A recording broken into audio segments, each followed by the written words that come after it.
Amada Iglesia, gracias y paz del Señor para cada uno de ustedes. Damos gracias a Dios por este día que nos permite estar en su casa nuevamente, que es una bendición, hermanos, maravillosa el poder ser convocados por Dios, ¿cierto?, hasta su casa en este día para poder escuchar su voz, recibir de Él consejo, recibir de Él aliento, consuelo, recibir de Él nuevas fuerzas. Amén. Es una bendición el poder estar reunidos. Espero que en este tiempo que hemos transcurrido hasta este momento, su vida haya sido fortalecida, usted haya tomado este tiempo que el Señor nos dejó para adorar su nombre, para alzar nuestras voces en estas alabanzas, lo haya aprovechado de tal forma, hermanos, que pueda servirnos, hermanos, para un anticipo de aquello que viviremos en el cielo. Amén. Porque estando en el cielo, hermanos, si algo estaremos haciendo, será la obra de Dios, la voluntad del Señor todo el tiempo. Hermanos, y es una bendición el poder unirnos, ¿cierto?, tener este tiempo juntos y juntos, hermanos, alzar nuestras voces en alabanza al Señor.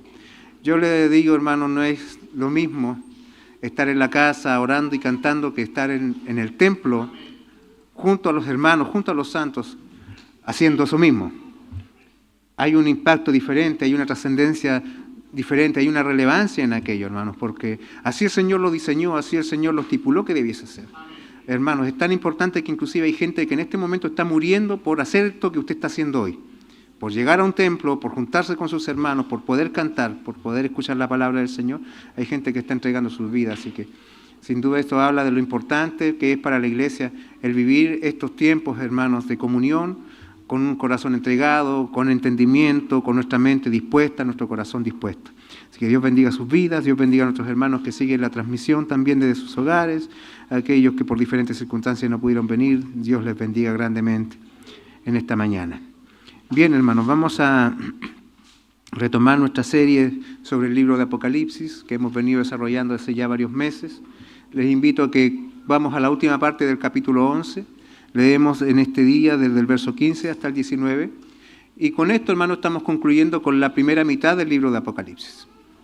Hay varias cosas que yo creo que ya van quedando grabadas en nuestro corazón, en nuestra mente, ¿cierto?, acerca de cómo entender este libro, acerca de cómo es el propósito, de la forma en que se está relatando las visiones que aquí están siendo manifestadas, el propósito por el cual se entregaron estas revelaciones. Todo eso ya debiésemos tenerlo presente, hermano, a esta altura. Cuando comencemos, ¿cierto?, del capítulo 12, veremos que habrá otro ciclo de revelaciones, de visiones, quizás con imágenes diferentes, con personajes en particular que son representados a través de ciertos símbolos, y eso sin duda, hermano, es un desafío para el que predica, el que interpreta, pero también, hermano, es un desafío para nosotros como iglesia, para poder no llenarnos de información solamente, y no leer nunca más el libro de Apocalipsis como lo hicimos así muchas veces como de forma superficial, por decirlo de una manera sobria, sino que, hermano, lo podamos hacer con un corazón dispuesto a recibir aquella intención que el Señor dejó aquí plasmado al momento de entregar esta verdad. Amén. Así que vamos al capítulo 11, veremos del versículo 15 en adelante. Y le invito a ponerse en pie para que juntos leamos la palabra del Señor. Dice así la palabra de Dios.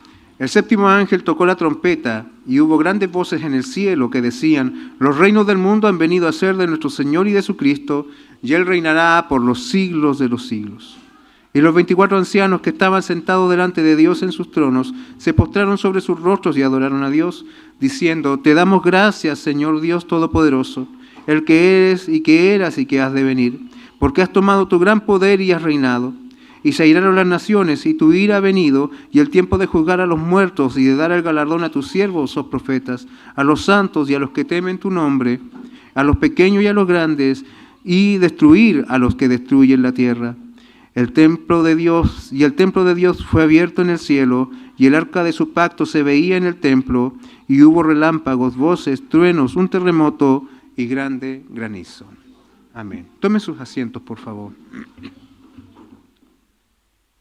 Ya hemos orado por las necesidades que hay, ¿cierto?, en el pueblo de Dios, y también, hermanos, para que el Señor nos guíe a través de esta predicación.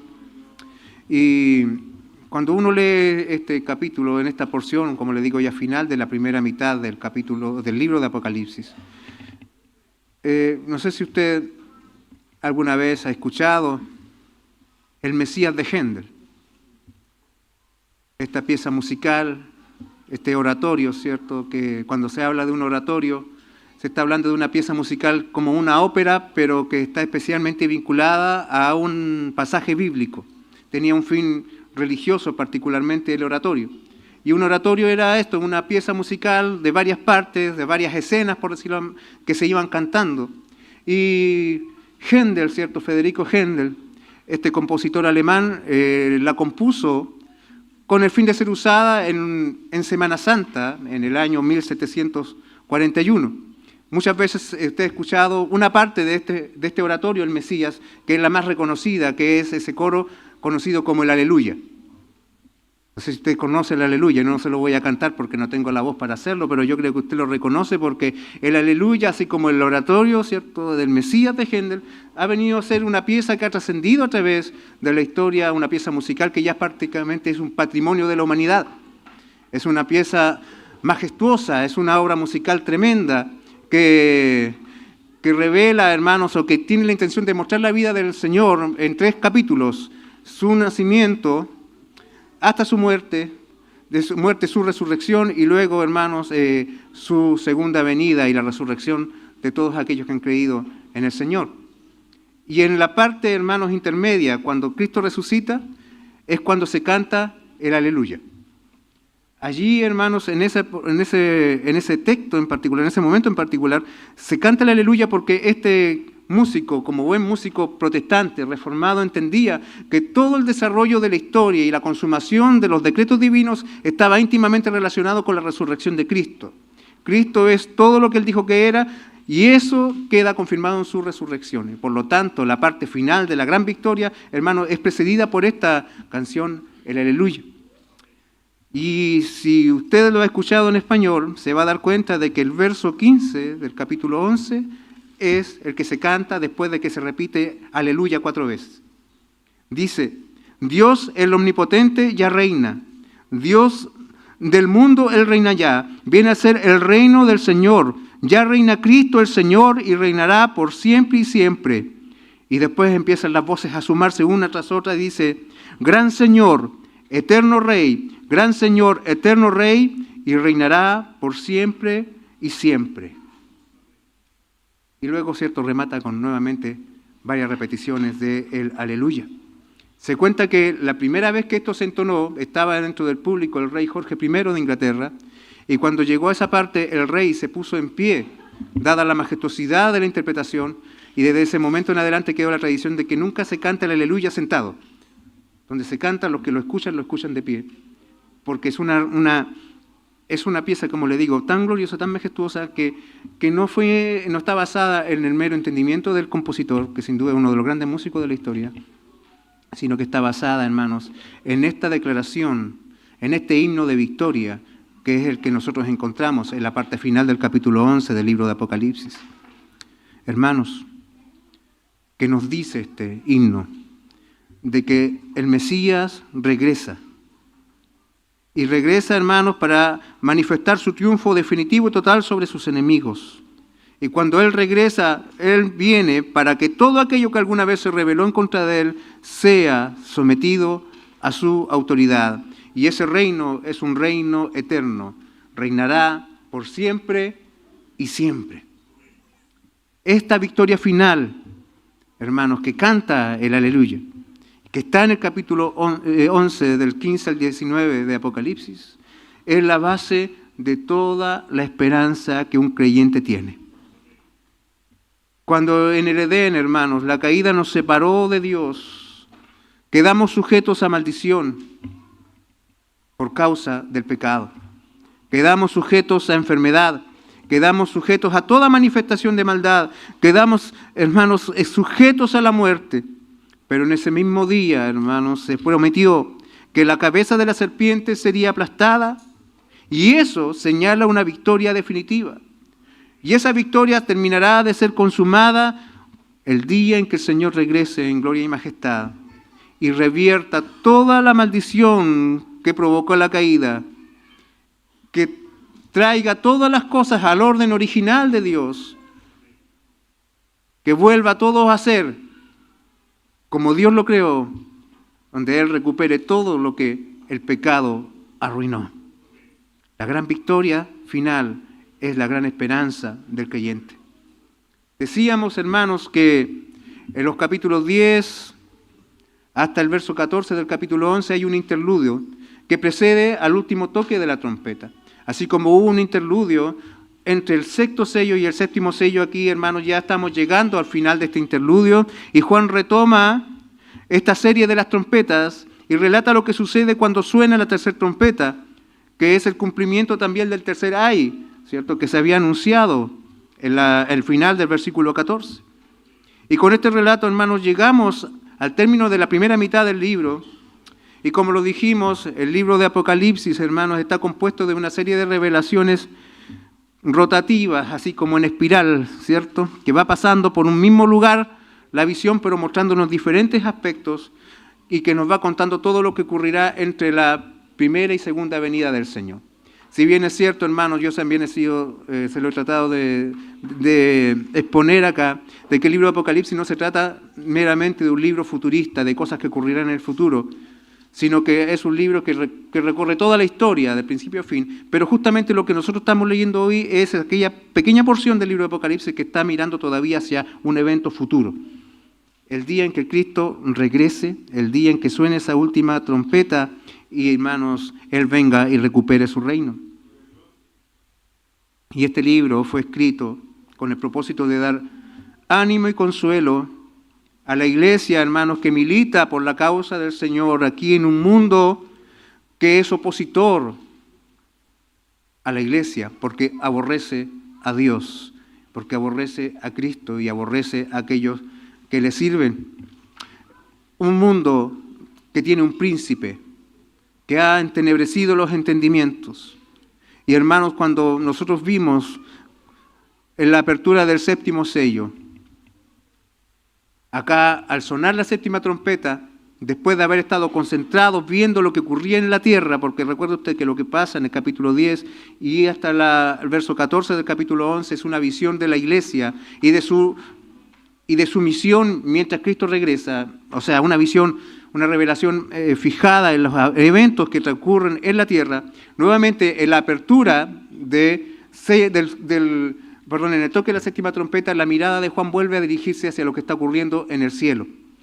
Así como cuando se abrió el séptimo sello, la mirada de Juan, ¿cierto?, la revelación que le fue dada a Juan nuevamente, ¿cierto?, se concentró en el cielo. Acá ocurre aquel mismo detalle. O sea, lo que nos está mostrando acá es un mismo evento, pero diferentes aspectos.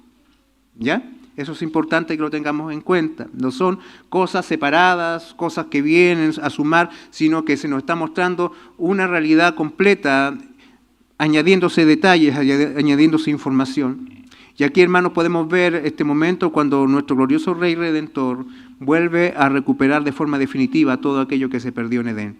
Yo no sé, hermanos, si esto resulta para usted algo glorioso. Que lo que se perdió se recupere. Que lo que parecía, hermanos, desaparecido para siempre, vuelva a aparecer. No sé si esto llena de esperanza su corazón. Porque, hermanos, sé que vivimos tiempos difíciles, hermanos. Como dice la Escritura, tiempos de tribulación. Y sé que, hermanos, que todos hemos vivido uno de esos días donde hemos sido superados por las dificultades propias de vivir en un mundo que está sujeto a maldición, que está sujeto, hermanos, a esta caída del Edén. Y cuando llegan esos momentos difíciles, el silencio nos vence. Y de nuestra boca, hermanos, no sale alabanza a nuestro Dios. Guardamos silencio y quizás nuestra boca solo se abre para quejarnos. Pero un día Cristo volverá a recuperar todo lo que se perdió. Por eso miremos por un instante el futuro. Esta breve porción de futuro que nos trae este capítulo. Donde todo aquello que nos abate hoy, un día será derrotado para nunca más levantarse. Cuando suene la trompeta, la última trompeta, anunciando la culminación del plan de Dios, la consumación de todo el decreto redentor. Hermanos, yo sé que muchas veces el silencio nos ha ganado. Y no hemos sido capaces de adorar a Dios en medio del dolor. No hemos tenido la fuerza de levantar nuestras voces cuando estamos tristes. Pero Dios quiere, hermanos, que a través de esta exposición, los que están en silencio sumen sus voces al himno de victoria. Habrán razones para cantar en ese día, hermanos. Y creo que también hay razones para volver a cantar hoy. Porque esta es una promesa, esta es una esperanza que el Señor nos deja para consuelo y para ánimo de su iglesia.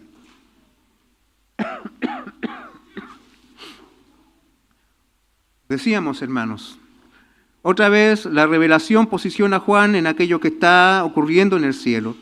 Y él escribe, hermanos, en el cantar de este verso, lo que sucede cuando el último ángel o el ángel encargado de tocar la séptima trompeta lo hace. Recordemos, hermanos, que cuando se abrió el último sello, en el cielo ocurrió algo muy particular. Se provocó un gran silencio, ¿cierto? Hubo un gran silencio en el cielo. Y con el toque de la séptima trompeta ocurre algo muy diferente. Se escucha, hermanos, una gran algarabía en los cielos. Se oyen fuertes voces dando alabanzas a Dios y a su Cristo. Y esta, hermanos, es la algarabía de una expectación cumplida. De algo que se estaba esperando, pero que por fin acontece, que por fin ocurre. Y recordemos, hermanos, que Juan ya había hablado del séptimo ángel en el capítulo 10, versículo 7, cuando dice que en los días de la voz del séptimo ángel, cuando él comienza a tocar la trompeta, el misterio de Dios se consumará como él lo anunció a sus siervos los profetas. Ya se nos había dicho de que iba a sonar una séptima trompeta, y cuando ocurriera eso, ¿cierto?, algo especial iba a pasar, y era, hermanos, de que se iba a consumar el misterio de Dios que él anunció a los profetas. Lo que se esperaba ya se ha cumplido. No sé si usted se recuerda cuando se casó. Usted no va y se casa inmediatamente. Primero pide una hora en el registro civil, ¿cierto? Y a veces se le dan para muchos meses y por último uno se programa. Y se programa con anticipación. Pero yo le aseguro que todos los días previos al 30 de enero de 1999 no fueron como el 30 de enero de 1999. Viví sabiendo que viene un día, a estar viviendo ese día que yo sabía que iba a venir. Lo que pasa en el corazón es diferente. Tener una expectativa, sabiendo de una promesa que ha sido dada. Hermanos, no se compara lo que ocurre en el corazón cuando esa promesa ya se está cumpliendo, cuando amaneció el día, cuando llegó esa ocasión. Le pasa a los niños que cuando tienen que salir de paseo, por ejemplo, no duermen nada en la noche porque saben que el otro día van de paseo, ¿cierto?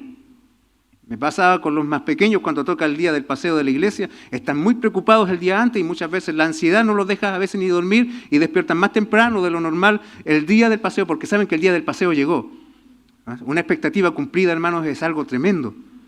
Y acá lo que nosotros nos encontramos es de que esa expectativa de la séptima trompeta ya no es expectativa, sino que es una realidad. La trompeta ha sonado. ¿Y cuál es la respuesta de los que están en el cielo?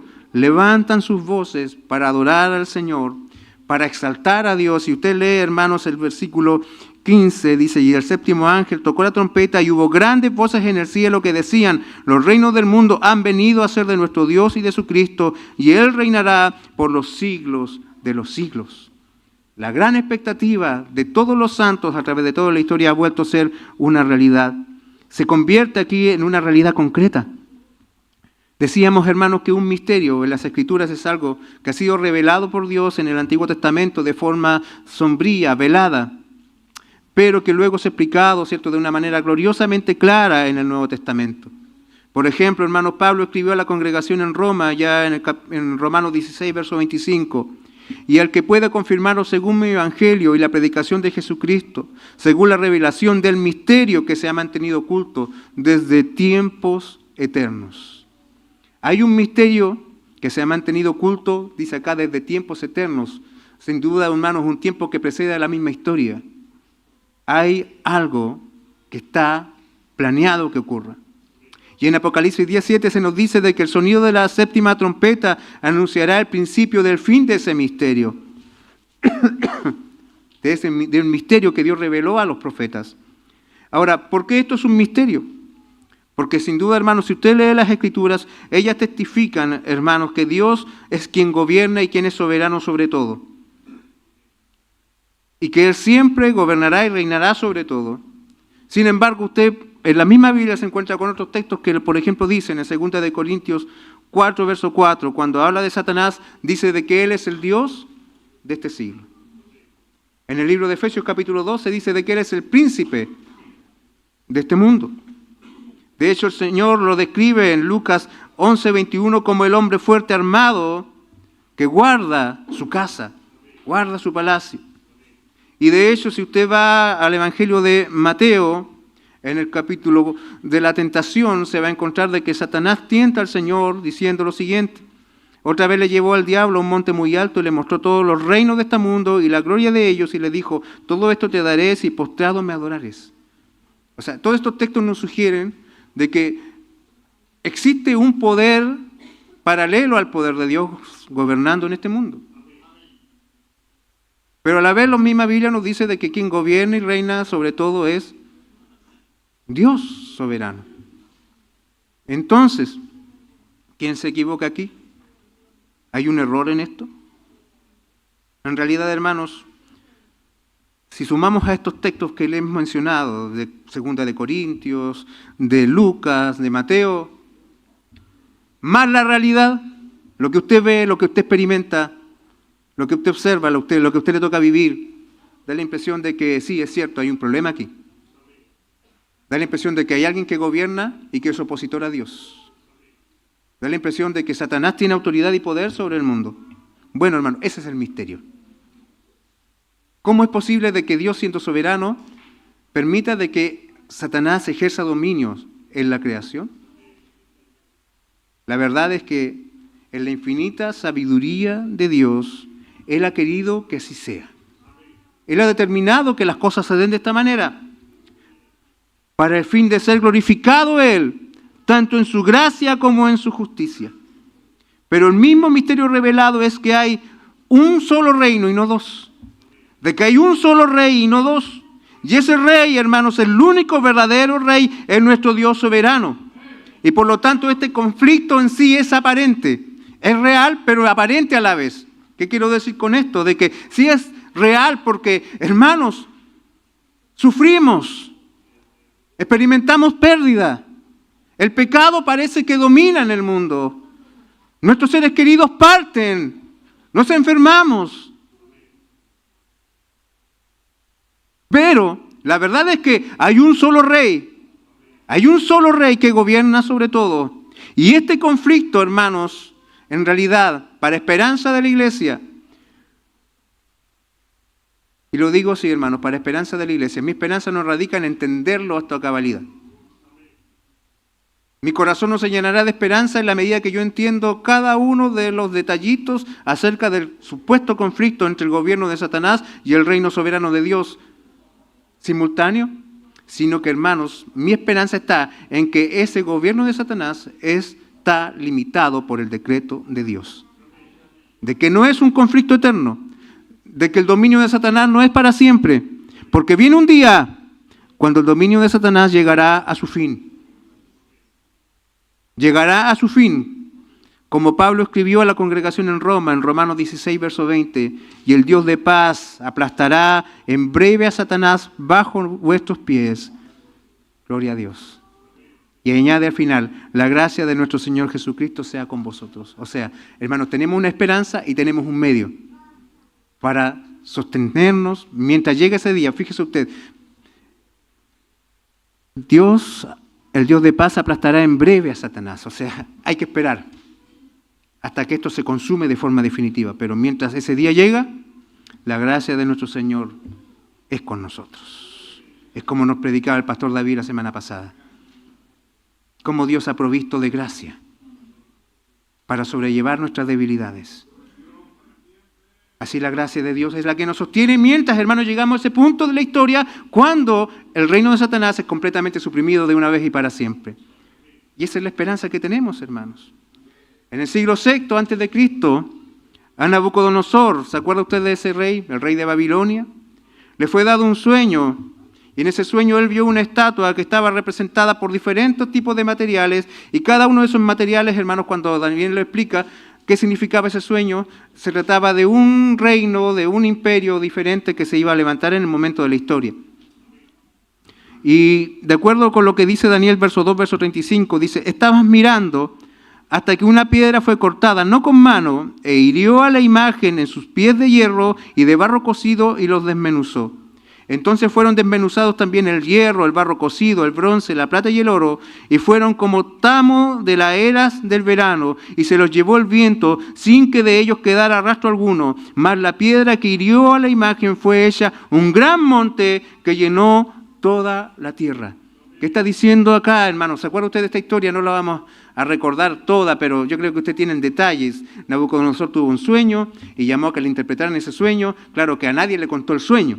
Y eso provocó un gran problema, un gran conflicto. Pero Dios, cierto, le mostró a Daniel cuál era el sueño y cuál es la interpretación de ese sueño. Y ese sueño, hermanos, es un sueño que muestra, hermanos, el desarrollo del plan de Dios. Y de cómo el gobierno de Dios un día se vendrá a establecer de forma definitiva en el mundo. La irrupción de ese reino final, de esa piedra no cortada por mano y que cayó del cielo y que botó todo lo que había, hermanos, hasta convertirse en una gran montaña, como lo explica Daniel el rey, ¿cierto? En Daniel capítulo 2, verso 44, y en esos días de estos reyes el Dios del cielo levantará un reino que no será jamás destruido, ni será el reino dejado a otro pueblo, desmenuzará y consumirá a todos estos reinos, pero él permanecerá para siempre. Está hablando de un reino eterno que permanece para siempre. Si antes ocurría de que se levantaba un reino y luego llegaba, hermano, un reino que tomaba todo lo que ese reino había levantado y lo conquistaba y lo destruía. En el caso de este reino en particular, después de este reino que se levanta y que vendrá desde el cielo, no surge por voluntad de hombres, no lo levantan los hombres, no lo levanta un partido de hombres, sino que lo levanta el mismo Dios desde el cielo. Cuando este reino se establece, hermano, ya no habrá otro reino que lo suceda. Este es un reino eterno. Como dice Daniel 4, verso 17. Que conozcan los vivientes que el Altísimo gobierna el cielo de los hombres y que a quien Él quiere lo da y constituye a él, sobre él al más bajo de los hombres. O sea, que sepan todos de que hay solo un gran soberano. Y que Él, si alguien se levanta en este mundo y se vuelve grande, es porque Él quiere dárselo. Es porque Él lo ha establecido así. Es porque su decreto así lo ha considerado. Viene un reino que nunca más caerá. Viene un reino que para siempre permanecerá. Y por eso, hermanos, estas voces cantan fuertemente en los cielos. Porque las profecías se han cumplido. Cantan porque ya no hay que esperar más. Cantan porque el día llegó, porque el día del juicio amaneció y donde el esplendor real de la soberanía de Dios será revelado en su totalidad. Cantan, hermanos, porque en aquel tiempo toda oposición será suprimida y será evidente a todos en que el mundo, todo lo que existe, le pertenece a nuestro Dios y a su Cristo, quien reinará para siempre. Y como canta la aleluya de Händel, para siempre y siempre, eternamente. Estas voces declaran que el reino ha venido a pertenecer a nuestro Señor. Y vea usted cómo lo declara aquí también. Y a su Cristo. Al Señor y a su Cristo. ¿Y esto por qué? Porque acá, hermanos, el profeta Juan, el hermano Juan, ¿cierto?, está usando el Salmo 2 para poder describir su revelación o la revelación que le está siendo entregada. Y el Salmo 2, hermanos, dice de que los mundos se amotinaron para oponerse a Dios y a su ungido. Y acá, hermano, nos dice claramente de que ha sido establecido, ¿cierto?, de que los reinos sean del Señor. Cuando habla del Señor está hablando de Jehová, del Padre y de su Cristo, del Mesías, de su ungido del Salmo 2. La soberanía de Dios y la de Cristo es la misma. ¿Por qué? Porque Dios gobierna su reino por medio de su Hijo. Cristo ha sido rey Y en su reino, hermanos, Él ha gobernado por siempre. Recordemos el Salmo 110, verso 1. Jehová dijo a mi Señor, siéntate a mi diestra hasta que ponga a tus enemigos por estrado de tus pies. Esa es una conversación intratrinitaria entre el Padre y el Hijo, y de la cual David es testigo. Y el mismo Señor, hermanos, pronunció su discurso de entronización, ese discurso que pronuncia un rey cuando accede al trono, hermanos, antes de su ascensión. Cuando dice, toda potestad me es dada en el cielo y la tierra, allá en el Evangelio de Mateo, capítulo 28, verso 18. Por eso, hermanos, vuelvo a decirlo, Händel, como buen músico reformado, pone su himno aleluya entre la resurrección y la segunda venida, porque entiende que la resurrección es la garantía definitiva de la victoria de Cristo y de su iglesia, magnificada en el día en que Cristo retorne para gobernar por siempre, en el día que Cristo vuelva en gloria, hermanos, a tomar dominio de todo lo que fue creado. Pues si Satanás fue vencido en la cruz, el último enemigo, a saber, la muerte, quedará destruido cuando Él regrese y su destrucción será definitiva. Y entonces, hermanos, llega el fin. Y ese día entregará el reino a Dios el Padre, como dice 1 Corintios 15, versos 24 al 26. Luego el fin, cuando entregue el reino al Dios y Padre, cuando haya suprimido todo dominio, toda autoridad y toda potencia, porque preciso es que Él reine hasta que haya puesto a todos sus enemigos por debajo de sus pies, y el postrer enemigo que será destruido es la muerte. Lo dijo el Salmo 110. Todos los enemigos serán vencidos, todos. Y ese enemigo que también será vencido es la muerte. ¿Y cuándo será vencido ese enemigo? El día en que Cristo regrese. El día en que el Señor vuelva. Y desde ese día, hermanos, con la destrucción de ese último enemigo, Él reinará por los siglos de los siglos. No habrá límites para su gobierno. Y la trompeta, esta trompeta que estamos leyendo, hermanos, anuncia la victoria que Cristo ha logrado. Y en la canción de las voces en el cielo afirman que el reino del mundo se ha convertido en el reino de nuestro Señor y de su Cristo. Ha venido a ser de nuestro Señor y de su Cristo. Esta visión dada a Juan muestra que se ha producido la derrota definitiva de Satanás y todos sus secuaces. Ellos eran usurpadores del poder del mundo. Ahora Cristo es el vencedor que reina eternamente. Y hay mucha gente, hermanos, que se ha equivocado de rey, que está sirviendo al rey errado. Y mi pregunta es si tú hoy estás sirviendo al verdadero rey. Estás obedeciendo al verdadero rey que gobierna sobre este mundo. Hay un príncipe, pero ese príncipe es un usurpador. Él está intentando tomar aquello que no le pertenece, pero será vencido definitivamente. Y Daniel 7:27 dice, y que el reino y el dominio y la majestad de los reinos debajo de todo el cielo se ha dado al pueblo de los santos del Altísimo, cuyo reino es eterno, y todos los dominios le servirán y le obedecerán. Nuevamente la idea de la eternidad de este reino, nuevamente, hermanos, la idea de la extensión de este reino, nuevamente, hermanos, la idea gloriosa que aparece en Apocalipsis de que la victoria de este rey, hermanos, la comparte con aquellos que le sirven y le obedecen. Es maravilloso esto, hermanos. Así como en la apertura del séptimo sello, la oración de la iglesia tenía un lugar relevante. ¿Se acuerda? El incensario lleno de las oraciones de los santos, al cual se le añadió más incienso para que fuera arrojado sobre la tierra, y luego de eso vino el día del juicio. ¿Se acuerda? Con el sexto sello, la oración. Con la séptima trompeta, la alabanza de la iglesia. Bendito sea el Señor. Con esto, hermanos, se nos demuestra de que la alabanza de la iglesia tiene un lugar trascendente en la consumación de los propósitos de Dios. En el verso 16, hermanos, se nos dice que los 24 ancianos que estaban sentados delante de Dios en sus tronos se postraron sobre sus rostros y adoraron a Dios. Usted ya sabe a estas alturas, hermanos, de la exposición del libro de Apocalipsis, que esos 24 ancianos representan a todos los santos de Dios, a todos los redimidos del Señor, de toda lengua, tribu y nación, a través de toda la historia.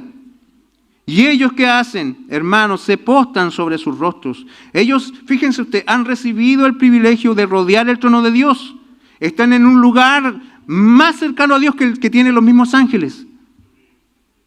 ¿Quién es el hombre para que tenga de él memoria? Dice la palabra del Señor. Bueno, hermanos, es así la estima que Dios tiene por su iglesia, que ellos tienen un lugar de privilegio en la habitación del trono. De hecho, hermanos, ellos están allí, rodeando el trono de Dios, están cercanos a Dios, tienen el privilegio de estar sentados en tronos, pues el Cordero les constituyó reyes y sacerdotes, y se les dio el privilegio de reinar junto al Señor. La misma profecía de Daniel 7:27, hermanos, que el dominio y la majestad de los reinos debajo de todo el cielo sea dado al pueblo de los santos del Altísimo, es lo que aparece en Apocalipsis 3:21. Al que venciere le daré que se siente conmigo en mi trono, así como yo he vencido y me he sentado con mi Padre en su trono. Fíjese usted la gloria que tiene la iglesia por la causa de la gloria de aquel que murió por la iglesia. Pero estos 24 ancianos en un momento dejan sus tronos, se paran de allí, pero no, y adoran al Señor, y no le alaban, hermanos, por causa de esos beneficios que ellos han recibido. No alaban, hermanos, al Señor por causa de que llevan coronas sobre sus cabezas, porque están sentados en tronos, porque están vestidos de ropas blancas. No adoran a Dios porque sus vestidos son blancos, ¿me entiende? Ellos adoran a Dios, hermanos, porque se ha logrado todo aquello por causa de la redención poderosa que fue obrada a través del Cordero. Lo que los hace cantar no son las coronas, ni los tronos, ni los vestidos blancos. Lo que los hace postrarse es la obra de redención que ha sido completada cuando suena la séptima trompeta. Bendito sea el Señor. Por eso, hermanos, tú no debes limitar tu adoración al Señor en las circunstancias. Que no sean las coronas las que te hagan cantar. Que no sean los tronos los que te hagan adorar a Dios. Sino que sea, hermanos, la esperanza de la victoria ganada por aquel que gobierna sobre todo.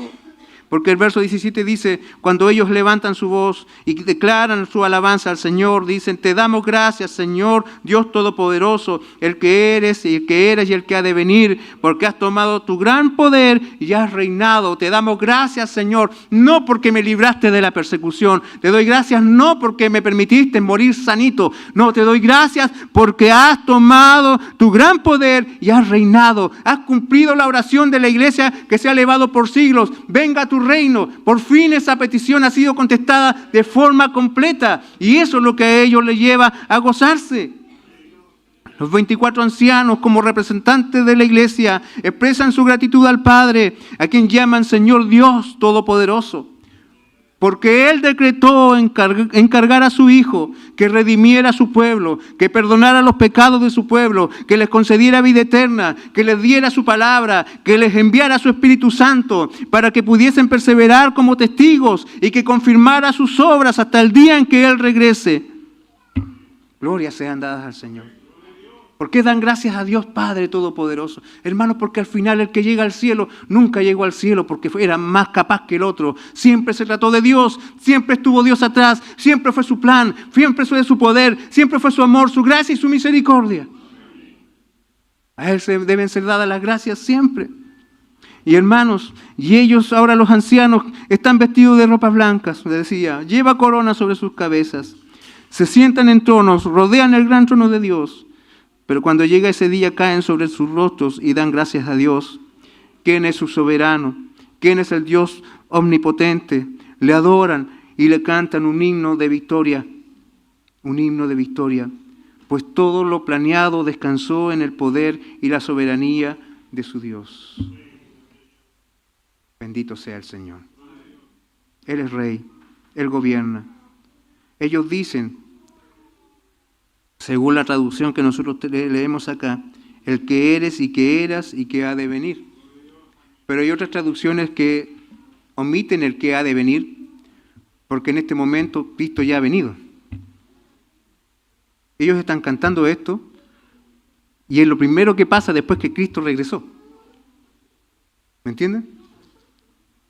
Ahora, no hay un conflicto en esto, sino que hay un énfasis más que nada. Con esto, hermanos, se está manifestando el que es y el que era, de que el Señor es quien gobierna todo el tiempo y todas las épocas y el que ha gobernado toda la historia a través, hermanos, de todos los siglos. Y esto es respuesta, hermanos. Cuando usted lee este texto, el que es y que era, significa de que Él es Dios, que Él fue Dios. Estoy hablando de una perspectiva de hombre, porque Él es eterno. Él fue Dios en el pasado, es Dios en mi presente y seguirá siendo Dios en el futuro. O sea, todo el tiempo, hermano, entendiendo del desarrollo de una historia, Él estuvo presente y gobernando. ¿Qué significa eso? De que si Él fue Dios, Él era Dios también cuando tú allí estabas sufriendo. Que Él es Dios hoy, en este día, que no sé cómo será tu día, hermanos, pero hoy, cualquiera sea la circunstancia de tu día, hoy Él es Dios. Y sobre todo, hermano, no habrá duda acerca de su divinidad y su poder el día en que Él regrese. Pero, hermanos, Él es el que gobierna sobre toda la historia y sobre todos los tiempos. Él es Dios presente, activo, poderoso. Es el Señor del pasado, es el Señor del presente, es el Señor de nuestro futuro. Todo el tiempo, hermano, Él siempre fue el verdadero Rey. Siempre fue el verdadero Rey. Y los ancianos, hermanos, cantan esta adoración ante una venida prometida, pero que ya se ha cumplido. Miran atrás y ven la batalla que ya ha sido ganada. Hay una hermosa canción que cantan unos queridos hermanos que dice: yo estoy peleando una batalla, pero que tú ya has ganado. Yo quizás hoy estoy luchando contra algo contra lo cual tú ya lo venciste. Y vendrá un día en que ya no habrá más dudas. Una cosa sé, Cristo ha vencido, Cristo ha ganado. Y Él es victorioso ya hoy.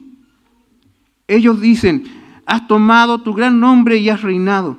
Notemos, hermanos, que has tomado tu gran poder y has reinado. Y fíjese usted la forma en que los verbos están consumados, o sea, están conjugados. Están en un pasado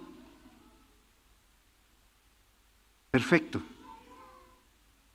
Ve usted la forma de estas conjugaciones. Has tomado y has reinado. Y notemos el verbo tomar, conjugado como has tomado. Esto quiere decir de que ya no hay ninguna posibilidad de que algún poder enemigo vuelva, hermanos, a surgir contra Dios para luchar contra su autoridad. Es algo plena y perfectamente cumplido y consumado. Los días que parecía que Satanás ganaba solo eran un preámbulo de su gran derrota. Hermanos, la iglesia aquí, los 24 ancianos, están adorando a Dios en el día del toque de la última trompeta. Y sin duda, hermanos, esto nos lleva a plantearnos ante esta realidad, que todavía está puesta, hermanos, en nuestro futuro, algo que ocurrirá en nuestro futuro. Y esto sin duda, hermanos, nos debiese llevar a preguntarnos: ¿cuándo fue, querida iglesia, querido hermano, el último día, si lo recuerdas todavía, cuándo fue el último día que adoraste a Dios con todo tu corazón? ¿Hace cuánto tiempo, hermanos, ocurrió ese día en que cantaste una alabanza al Señor con todas tus fuerzas, lleno de convicción en tu corazón, porque sabías y tenías plena certeza de quién eres tu Señor? ¿Te acuerdas? ¿Te acuerdas del último día que cantaste con todo tu corazón a tu Dios? ¿Hace cuánto tiempo que estás en silencio? Algunos lo hacen porque el dolor es muy fuerte. Algunos lo hacen porque la tristeza es muy grande.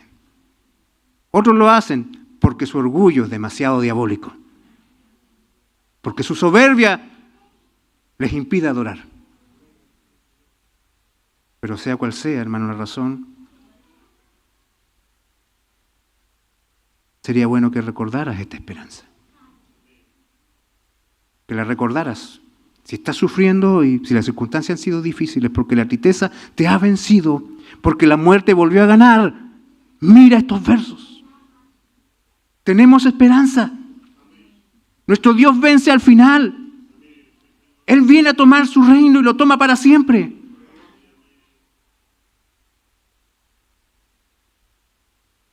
Hermano, yo te entiendo perfectamente de que tú seas como yo. De que muchas veces sean las circunstancias las que te digan cuándo sí y cuándo no. Cantar y adorar a Dios. Pero hermano, ¿ve usted lo que pasa? ¿Y qué tan importante es esto? Dirá alguien. Oiga hermano, si no fuera importante esto no estaría pasando en el día más importante de la historia, que es el último día de la historia.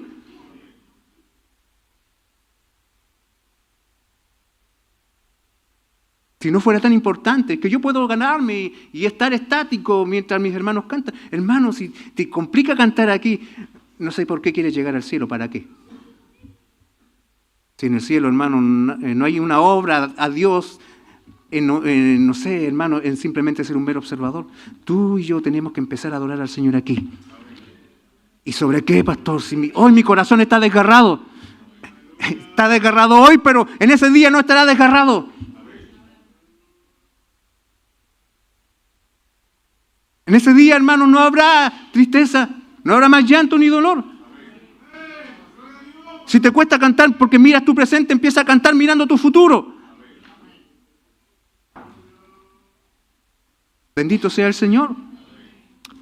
Él reinará por siempre y siempre. Y luego llegamos al verso 18. Y este himno de victoria continúa, hermanos, con una afirmación sobre acerca de qué es lo primero que ocurre cuando es instalado el reino de Dios. ¿Qué es lo primero que pasa cuando el reino de Dios ya ha venido y ha tomado su lugar? Lo primero que vemos que ocurre y que hace este gran rey es de que Él empieza a ejecutar su juicio.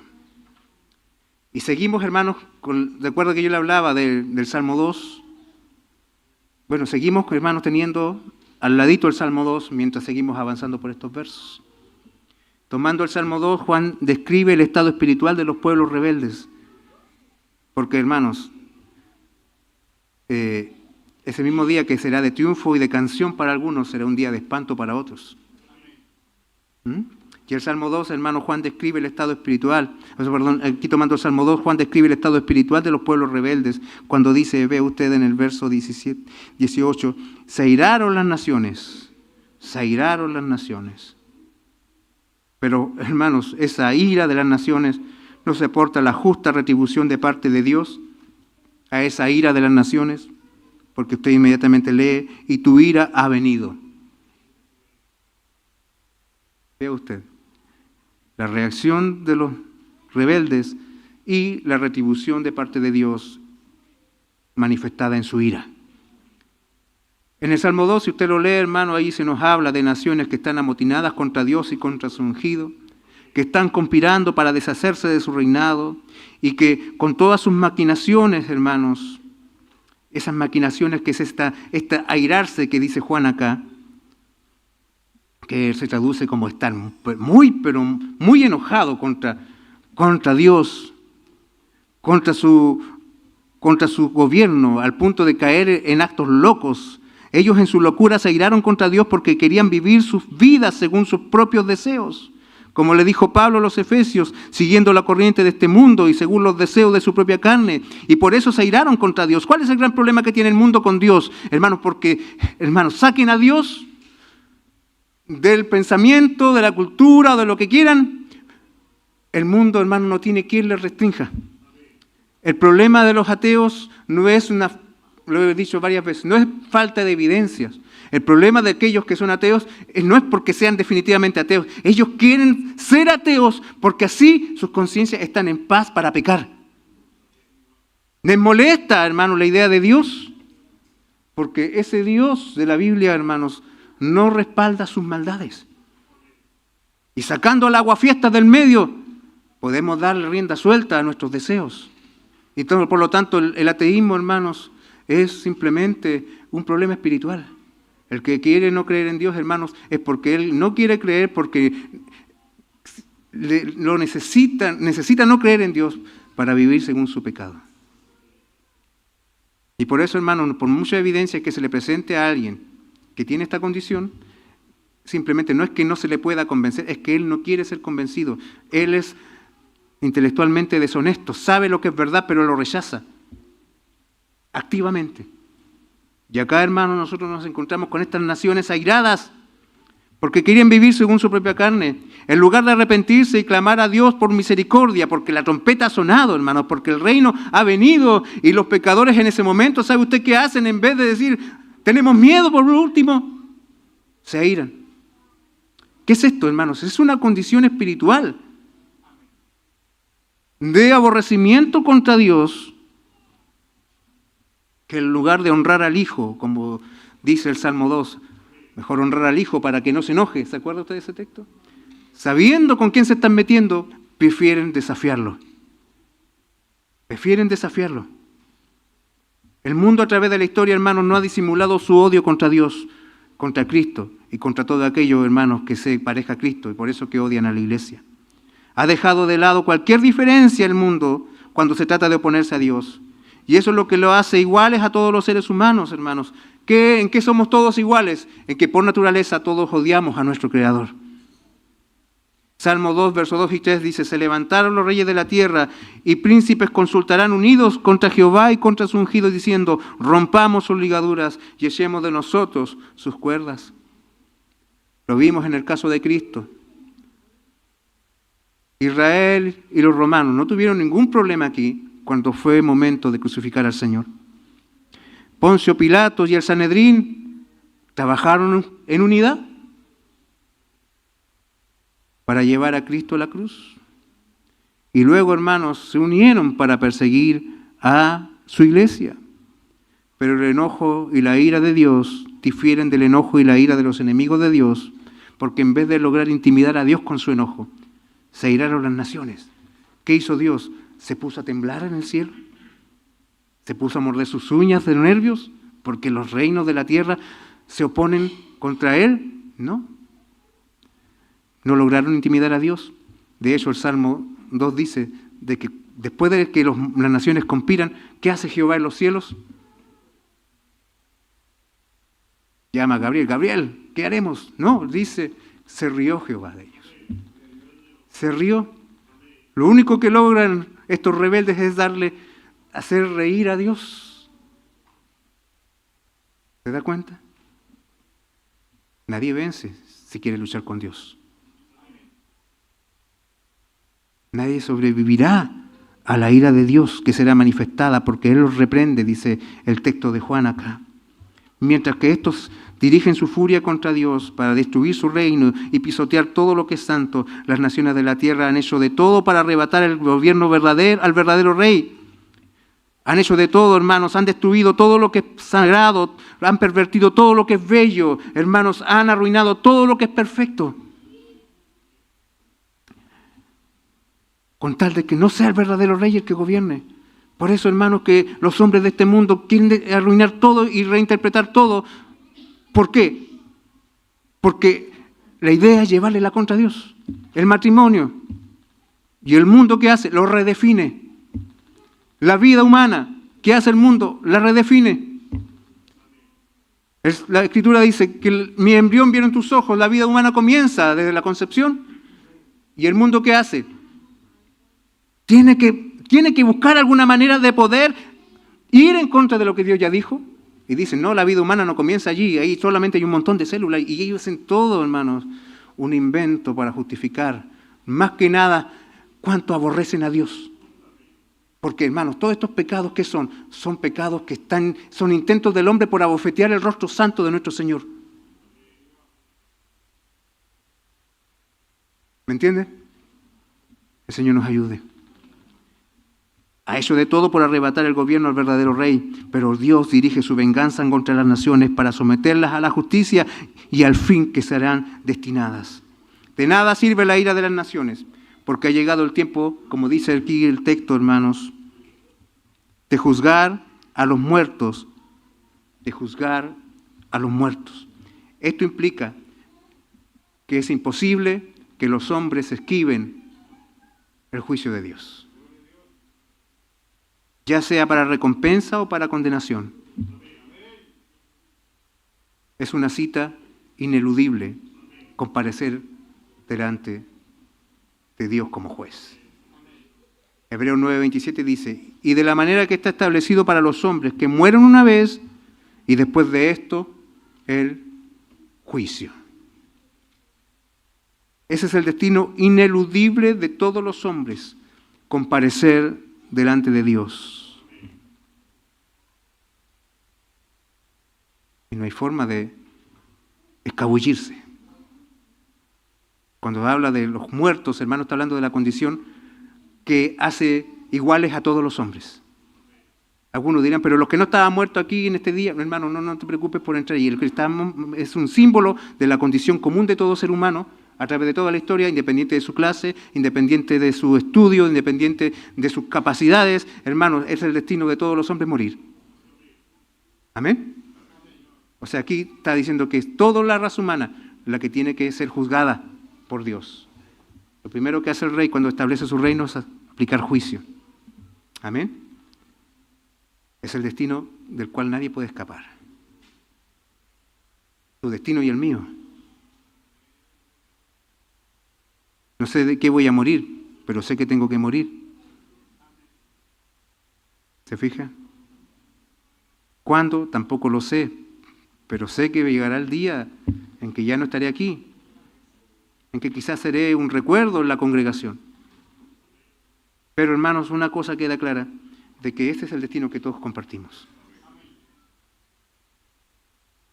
Y en este juicio solo hay dos variables, hay dos posibilidades, no hay más, solo dos.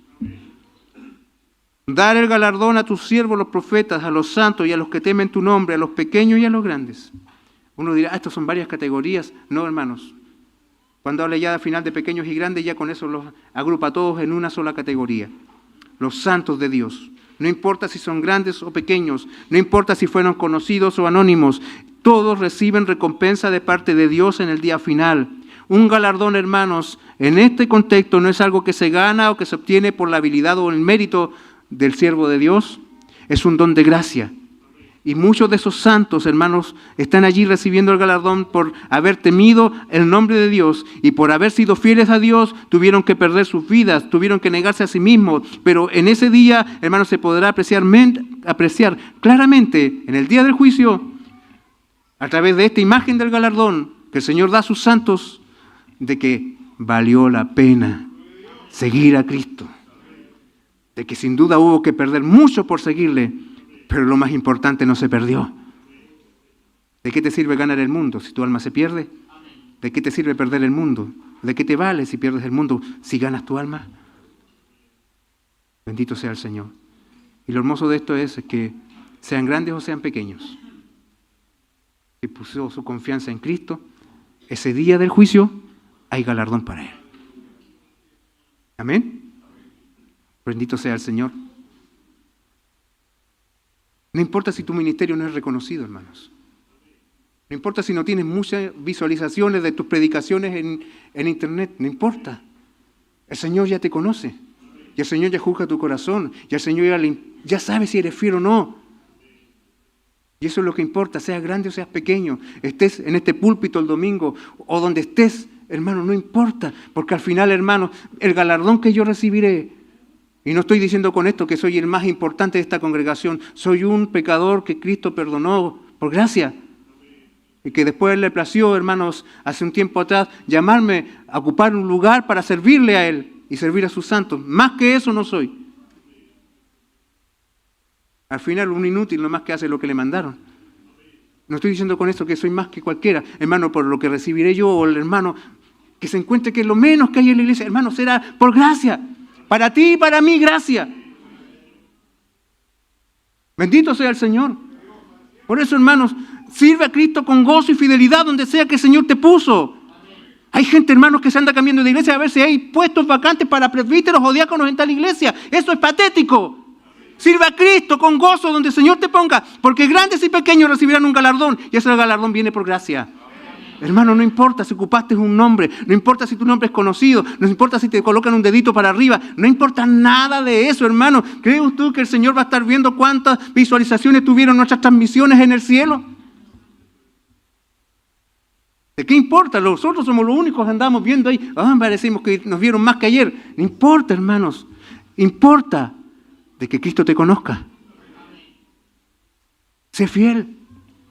Vale la pena ser fiel. Vale la pena ser fiel, vale la pena perseverar. ¡Ay de aquellos hermanos que no son capaces de perseverar! Oiga, hermanos, aquellos que no resisten un tiempo en el culto, en el cielo habrá una eternidad, hermanos. Y acá no aguantan ni 2 horas y media en el servicio. Sé fiel. Honra al Señor, donde el Señor te ha puesto, grandes y pequeños, el mismo galardón. Bendito sea el Señor. La primera variante, galardones para los santos. Y la segunda variante, de la cual nadie podrá escapar, es destruir a los que destruyen la tierra. Galardones y destrucción. Y qué impactante forma de describir al pecador que usa Juan en este texto. Los que destruyen la tierra. Porque si una cosa, hermanos, tiene el pecado, es que tiene un efecto destructivo tremendo. El que persevera en pecado, hermanos, puede ver claramente cómo todo se arruina. Cómo todo se destruye. El pecado entró a la humanidad, hermanos, y todo fue sujeto a maldición. El pecado destruye todo lo que toca. Y los que pecan, hermanos, tienen ese poder de arruinar todo lo que llega a sus manos.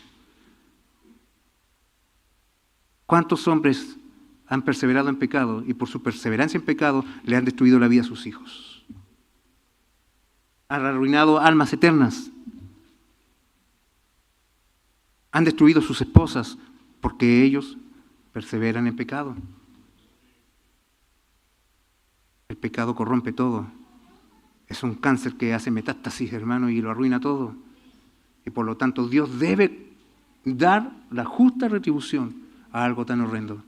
Y por eso que Él dice el texto aquí que destruye a los que destruyen la tierra. Por eso Dios dará la justa retribución a la maldad. Es imposible que haya impunidad en el día del juicio. Bendito sea el Señor. Así como ningún santo de Dios se va a quedar mirando al otro que recibió su galardón así con carita de pena. A mí no me tocó nada. ¿Se acuerdan antes que decían, no importa, un zuncito pelado, nada más con eso? ¿Se acuerdan de eso, no? Un zuncho pelado en mi cabecita, con eso me confundo. No, hermano, olvídate, el Señor tiene galardón, Él es justo, Él no le debe nada a nadie. ¿Ya? Pero nadie se va a quedar mirando al otro así como, qué lindo como lo premian a él. No, porque grandes y pequeños reciben galardón, así no habrá posibilidad de escapar de la destrucción. Aquel que se rebeló contra Dios y le aborreció y arruinó todo lo precioso que Dios hizo. Jueces, legisladores, diputados, senadores, corruptos de derecha, corruptos de izquierda, grandes y pequeños, no escaparán. No habrá impunidad. Se murió y nunca fue a la cárcel. La muerte y después el juicio. Le tocó a un juez corrupto. Pero el juez del final no es corrupto. Ese no tiene ningún WhatsApp escondido. Eres un juez perfecto. Su juicio es según su carácter y su palabra. Bendito sea por siempre. Esta parte del himno de victoria nos dice que todos los que estamos presentes aquí estamos en uno de esos grupos.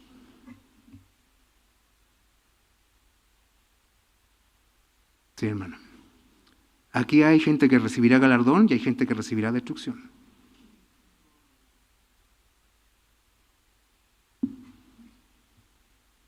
Todos vamos a morir y nadie va a escapar del juicio.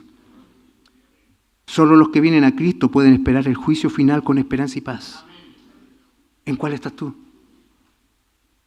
Despierta y huye. Ven a Cristo hoy. Ven a Cristo hoy. Para que esperes el final con esperanza. Mas el que se mantiene en rebeldía contra Dios, dice el Salmo 2, verso 9, los quebrantarás con vara de hierro, como vasija de alfarero los desmenuzarás. Hay gente que dice, cuando es sorprendida en pecado, usted no me diga nada, porque a mí solo me juzga Dios. Oiga, no hay cosa más horrenda que Dios te juzgue, porque Él juzga con vara de hierro. Y tú altanero, orgulloso, no eres más que una vasijita de alfarero, de barrito, frágil, débil, que no resistirás el golpe. ¿A cuánto se le ha caído un vaso o un plato? A todos nosotros.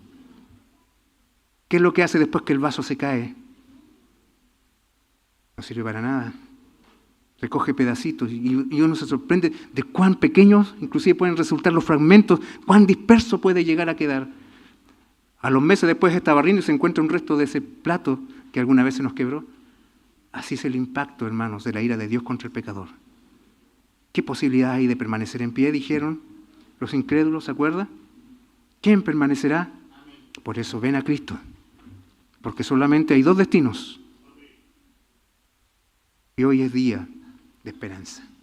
Bendito sea el Señor. Y ya llegamos a la parte final. Con esto la canción terminó, pero Dios responde, como siempre pasa.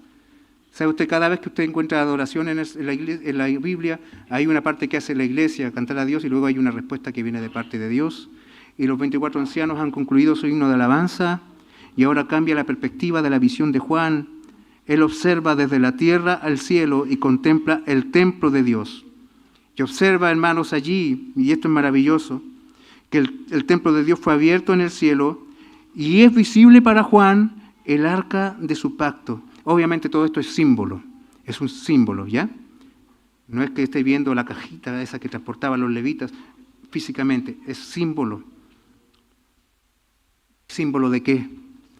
Tanto el templo como el arca del pacto son símbolos de la presencia de Dios y de la fidelidad de Dios. Observa, hermanos, que ya no hay nada velado o encubierto al punto que pueda observar el arca del pacto.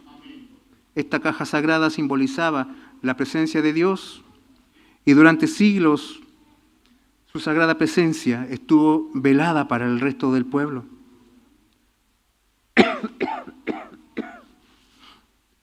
Solo el sumo sacerdote podía entrar una vez al año para expiar sus propios pecados y el pecado del pueblo. Y en ese día rociaba sangre de animales sobre la cubierta del arca del pacto, que es llamada el propiciatorio. Y dentro del arca del pacto, ¿se acuerda usted que habían tres cosas guardadas? Estaban las tablas de la ley, estaba la vara de Aarón y estaba un pocillo con maná, ese que Dios dio mientras ellos estaban en el Éxodo. Todos esos elementos recuerdan a un Dios fiel, a un Dios de pacto. Un Dios, hermanos, que ha dado una promesa. Y ahora esta arca está abierta, es visible en la visión de Juan. Y esto es una demostración. Fíjese usted, todo lo que leímos hasta el verso 18 era una visión de lo que ocurría en el cielo. Juan nuevamente vuelve a mirar desde la tierra y observa esto. O sea, este es un mensaje para aquellos que todavía no llegan a ese día. Y que sin duda en ese día será pleno. Pero mientras llegas allá, observa, Juan. Yo soy fiel. Mi pacto está presente. Mi pacto está visible. Yo cumplo mis promesas. Yo cumplo mi redención.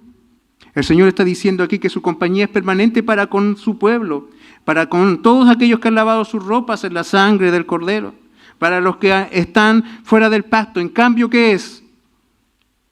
Fíjese usted lo que dice a continuación después de la visión del arca del pacto. Y hubo relámpagos, voces, truenos, un terremoto y grande granizo, lenguaje profético que habla del día grande y temible del Señor. Hay consuelo al observar esta visión. Para los que están en el pacto hay esperanza.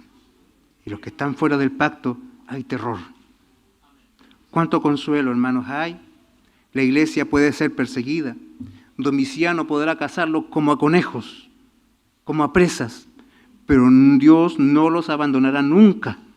Su presencia siempre estará con ellos. Su gloria es a favor de sus hijos y para el emperador. Y cada hombre a través de la historia que ha ido en contra de Dios, solo les queda una horrenda expectativa de juicio.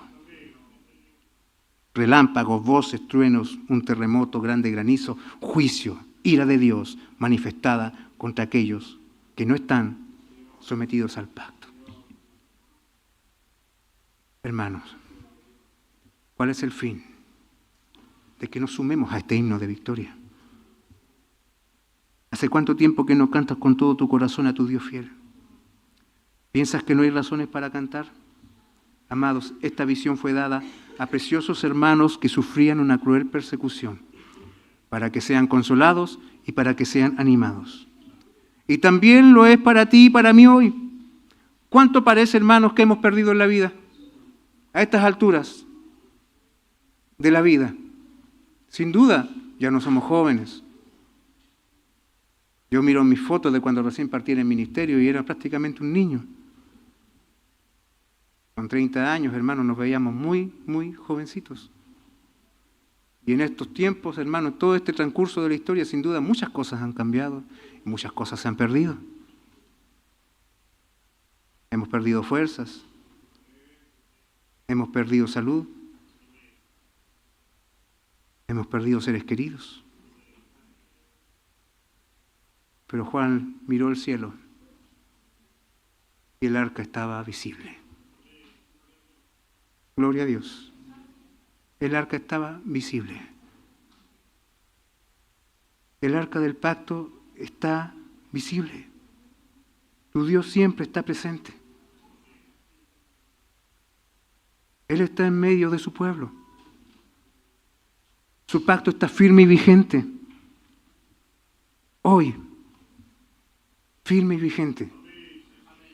El libro de Apocalipsis es un libro bastante musical, hermanos, si se ha dado cuenta hasta aquí. Estamos viendo canciones a cada rato. Está lleno de alabanzas. Lo que nos enseña, hermanos, que independiente si estás en un calabozo, si estás sufriendo soledad, si estás viviendo tu vida enfrentando ansiedades y temores, todo en este mundo vendrá a ser sometido al reinado de Cristo. Por lo tanto, alienta tu alma a través de estas palabras. Y eso es algo que tú tienes que hacerlo, hermano. ¿Te acuerdas del Salmo 103? ¿Qué dice el Salmo 103? Bendice alma mía. Bendice alma mía. O sea, no tengo que esperar que alguien venga y me diga, oye, hermano, bendice. No, bendice alma mía. Es un ejercicio mío. Bendice alma mía Jehová y bendiga a todo mi ser su santo nombre. Hermano, alienta tu corazón hoy. Toma fuerzas hoy. Si estás en silencio, empieza a cantar hoy. Porque, hermano, viene el día en que la última trompeta sonará. Y yo estoy seguro que usted ha leído este texto que escribió Pablo a los Corintios. Cuando él está afirmando en este capítulo la veracidad del Evangelio certificada por la resurrección de Cristo. ¿Por qué no da lo mismo creer en cualquier cosa? Porque solo el Evangelio, hermanos, tiene la garantía de la resurrección. ¿Y sabe usted que en este mismo capítulo de la resurrección Pablo coloca esto? En un momento. A propósito, ¿de qué estamos hablando aquí? Del toque de la última trompeta, ¿cierto? La séptima trompeta. ¿Amén? Ya, volvamos a 1 Corintios. En un momento, en un abrir y cerrar de ojos. Gloria al Señor. ¿Cuándo? A la final trompeta. Esta trompeta. Porque se tocará la trompeta. Los muertos serán resucitados y corruptibles. Y nosotros seremos transformados. El postrer enemigo ha sido derrotado. Viene el día en que los cielos se abrirán y como se les dijo a los testigos, sube acá al toque de la trompeta y ese día nuestras voces se sumarán al coro celestial para juntos cantar el himno de victoria. Hermanos, Jesucristo es nuestra esperanza hoy. Sin duda, hermanos, puedes estar viviendo tiempos de tristeza y soledad, tiempos de incertidumbre y de dolor, tiempos de ansiedades y de temor, tiempos de pérdida, pero hermanos, hoy Cristo reina, hoy su arca está visible, hoy Él está recordándonos de que viene un día en que no habrán excusas para no cantar. Empieza a cantar hoy, ejercita tu corazón hoy, porque la victoria es completa y total, porque Cristo lo prometió. Bendito sea el Señor. Recibe nuevas fuerzas, querido hermano. ¿Hace cuánto tiempo que no cantas con todo tu corazón?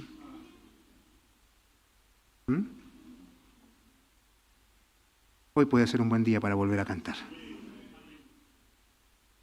Hoy es un buen día para volver a cantar. Oremos. Amado Dios, te exaltamos en este momento, porque tu palabra nos trae una gloriosa esperanza para hombres y mujeres como nosotros, que estamos muchas veces superados por las circunstancias. A ti te bendecimos, mi Señor, y te exaltamos en este día, porque tu gloriosa voluntad está manifestada perfectamente en tu palabra. ¿Quiénes somos nosotros, Señor? Pero tú nos has mirado con amor, nos has mirado, Señor, con misericordia, y en este día, mi Dios bendito, te adoramos, te glorificamos, porque tú, mi Señor, eres bueno y fiel en todo tiempo. Y este día viene, es seguro que viene, y no podremos escapar, Señor bendito, pero sé que si hemos venido a ti hoy, si ya hemos corrido a ti hoy, ese día, mi Señor, anhelaremos estar en tu presencia, porque tú traerás galardón, porque tú vencerás a tus enemigos para siempre, y nunca más se volverá a levantar ni Satanás, ni la muerte, ni nada de aquello que se opuso a ti. Todos los rebeldes serán consumidos, y todos aquellos que han confiado en ti serán levantados para tu gloria. Y pedimos que tu bendición sea manifestada sobre tu pueblo, conforme a tu gran bondad y amor. Lo pedimos por misericordia en el nombre de nuestro Señor y Salvador Jesucristo. Amén y amén. Que el Dios de gracia les bendiga, hermanos.